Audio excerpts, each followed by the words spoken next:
C'est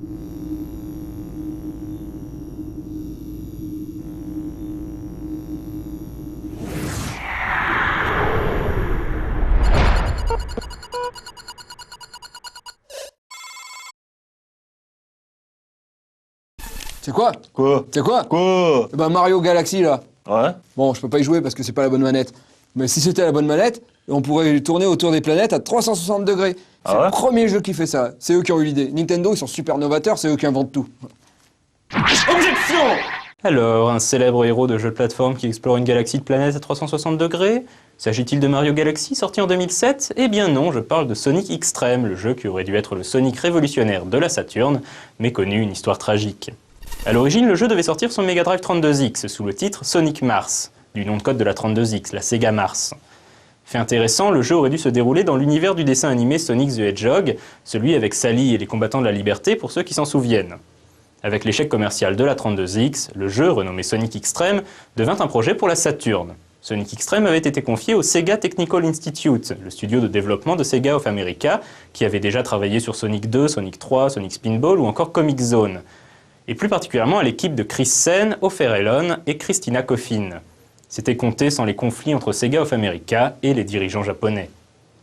En mars 1996, des officiels de Sega of Japan vinrent contrôler les progrès du jeu, mais ils n'aimaient pas le moteur 3D, alors que les programmeurs les avaient prévenus que la démo présentée était en fait basée sur le prototype du moteur.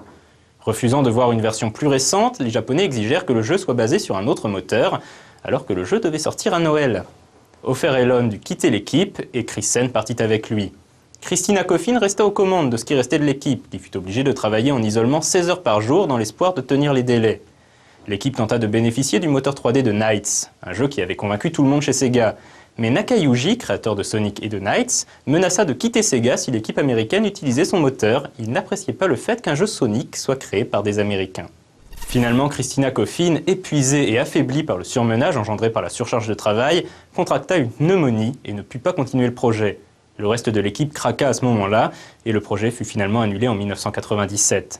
C'est la raison pour laquelle la Saturn dut se contenter d'un portage de Sonic 3D Blast.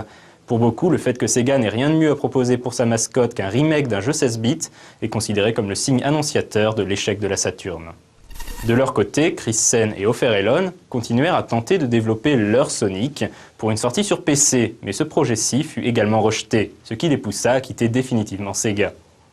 Depuis 2008, Chris Sen et la communauté des fans de Sonic se sont mis au travail sur Project S, une tentative de finir Sonic X-treme sous la forme d'un fangame.